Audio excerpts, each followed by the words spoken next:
Hey, welcome to day 20. My name is John. Great to be with you. Joining us today is Jess Bowman. Hello. Yes, hello. Thanks for being with us. Jess is on our staff, has been since the very beginning, leads so many different things. If you have a child or a middle schooler, you know Jess Bowman, and we're excited to hang today. We've been studying God's Word. We are anchored in truth. We train for transformation. And this is something that we've been doing. We decided to not dismiss Lent or demand Lent. We're choosing to engage during the Lenten season to ready our hearts for Easter. And so we're engaging in God's Word every day. This is the one-year Bible, and each day you can choose the Old Testament, New Testament, Psalm, or Proverb. In fact, you can read all of it. I'd recommend that you do, but you may not have all that time. We for sure want you to get into God's Word. And so this is what we're going to do today. We're going to look at Deuteronomy chapter 3. Deuteronomy is an Old Testament book. That's written by Moses, and we're going to start today in verse 21. All right, verse 21 says this. At that time, I commanded Joshua. This is Moses. He says, at that time, I commanded Joshua, you have seen with your own eyes all that the Lord your God has done to these two kings. The Lord will do the same to all the kingdoms over there where you are going. Where you're going. I highlighted you. And this is Moses helping Joshua understand, hey, this day is coming. I'm about to hand the baton over to you. You're going. Yeah, that's right. You're going. And he says this, do not be afraid of them. The Lord your God himself will fight for you. Someone needed to hear that today. The Lord your God will fight for you. He is fighting for you.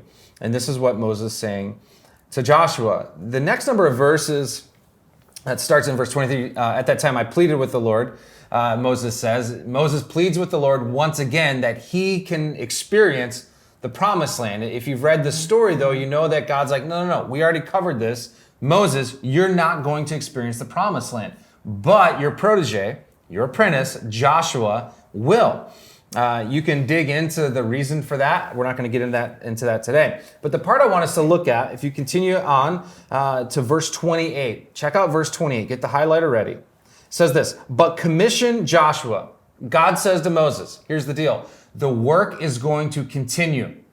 We're taking ground. We're going to continue to take ground. But Moses, it's not going to be through you. It's about to be through your apprentice.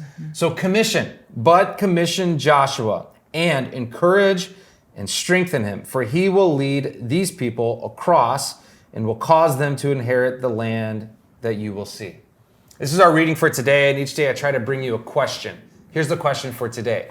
Who is your Joshua? Who's your Joshua? If you are leading anything, this is one of the most important questions you can ever ask. And we think you're probably leading something. The question is, who's your Joshua? And Jess, I know this conversation is near and dear to your heart, something you think about a lot, and it's something that you apply. I've seen you for a decade live this out. You know who your Joshuas are in the different seasons of life and ministry. 15 years ago, I was invited into this, and I think we can't forget that Moses's father-in-law, earthly father, also challenged him back in Exodus. Jethro. He said, why are you doing this alone? Why are you the only one appointed as judge? And so that is an invitation. It's a question. It's a prompting. And what did Moses do? He shifted into high gear and he found his Joshua. And so this for me over 15 years ago, shifting from, a teacher into ministry, it was real time for me. And so the challenge, the invitation to find your Joshuas really was a part of all that I was doing and becoming 15 years ago. Totally. You were a high school teacher. God spoke clearly to you and Tommy. It's time to move, and you guys moved down to Kansas City with the McMahons. You planted a brand new church that is an incredible church.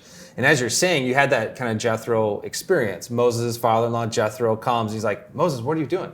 You're gonna burn out. You're gonna wear yourself out. You need to multiply your leadership into the lives of others. And the person that Moses multiplied his leadership into more than anyone is the apprentice that we're reading of right now, Joshua.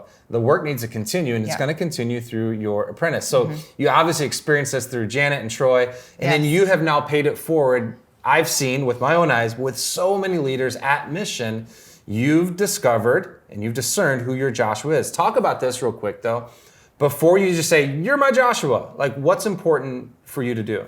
I pray about it. I ask God, show me the person or the people the woman or the student that I need to spend more time with, I need to invest in, I need to bring along with me, just in life. Not only in ministry, but in everyday life. And so begins with prayer. And what it looks like is hanging out for coffee once or twice a month. And it's just as simple as that. Yeah, and beginning with prayer is so important. I move fast, you move very fast too, but it's so important to begin first with prayer. Yeah. And if you're taking notes today, which I'm sure all of you are, but if you're taking notes today, when it comes to apprenticing, like how do we do this? So let's just say that someone right now, as we're talking about who's your Joshua, they say, oh, I know who my Joshua is. Then they're going to ask us, well, what do I do? Yeah. We would say, hey, just continue to invest time. Time is really the key. But let's double click on this for a second and be as practical as we can. I want you to remember three things: I, we, and then you. So here's what this is. 3 steps of apprenticing the Moses method. Okay, so I do, and then they're gonna watch, and then we're gonna talk, right? We kind of learn this from that's the coffee, that's the going on for a walk. And so I'm gonna do, and whatever you're doing, this can look like so many different things. But in your role, you've had this with Mission Kids or with middle school. So I'm gonna do it. Joshua, you're gonna watch, and then we're gonna get coffee, and we're gonna talk about it. What did you see? What did you hear? What did you notice? Okay, so that's I. The second one is we. So I, we, you. So we're going to do this together, and then we're going to get together and talk about it. How'd you experience it? What was it like? Yada, yada, yada. The third component is payday. This is so exciting because this is the moment when the baton is handed to Joshua, and you say, all right, now Joshua, you're going to do. Yes. I'm going to watch. I'm going to have kind of my clipboard, so to speak, and then we're going to get together, and I'm going to give you feedback. 3 simple ways that you can apprentice Joshua's to continue the movement of God. And you've been doing this in so many different lives. But what we know about Joshua is that he never handed off the baton. And right. I don't know if, he would just had his mindset set on the goal of reaching the promised land where he reached prosperity and victory, and, all of his baton handing off was overshadowed by that. But what we know to be true is then he enters into battle and he has no one. And he passes, and then generations after that, they don't follow God. They have no foundation, no one speaking into them and challenging them, encouraging them to go. And so it's so interesting. We call this the Joshua problem. Like, we have a problem if the work is stopping with you. It's interesting. You keep reading, certainly the book of Joshua, you'll get to the point, you'll see they don't inherit most of the promised land. And there's many reasons for that. But one of the interesting things is wait a second, Joshua never finds a Joshua. I mean, according to what I've studied, I don't see him finding a Joshua. And that's a big problem. And so we got to make sure we don't do that. Instead, we have the model of leadership from Moses.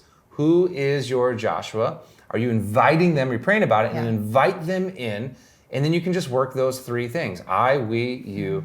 And this is what we can see create movement. But here's the important thing. The probability of somebody choosing Christ as they age decreases. We have this statement back in our kids and middle school ministry: 92% of people who wholeheartedly give their life to Christ do it before the age of 18. Wow. What that tells us is that past the age of 18, only 8% of people is when they wholeheartedly give their life to Christ. So find your Joshua, but my encouragement, my challenge to you today is find a Joshua that is under the age of 18. Wow. And lean into that 92%. Be a part of that 92%. I love it. Always recruiting. I love it. And the thing is, you can do that here at Mission, or you can just do that wherever you are. For you to find someone that is in the next generation, that 92%. I love that you guys got shirts made. It says 92%. That statistic is sobering. Think about it. 92%. It's a big deal. So yes, find your Joshua. But what if your Joshua, as Jess just said, is under the age of 18? Wouldn't that be a powerful, transformational thing? And certainly I've seen you do that over and over again. Hey, I want to finish today with the Psalm of the day as a way that you can bless the Joshuas that God brings into your life. Check this out. May God be gracious to us and bless us. You can pray this over the Joshuas God brings in your life. Make his face shine upon us, so that your ways may be known on earth, your salvation among all nations. That is a wrap for day 20. Hey, if this added value to your life, you can like it, you can share it. If you do anything though, Find your Joshua. We're believing for a movement of Jesus in the 10 in our lifetime that will only happen if we are multiplying leaders. We love you guys. We'll see you tomorrow. Bye-bye.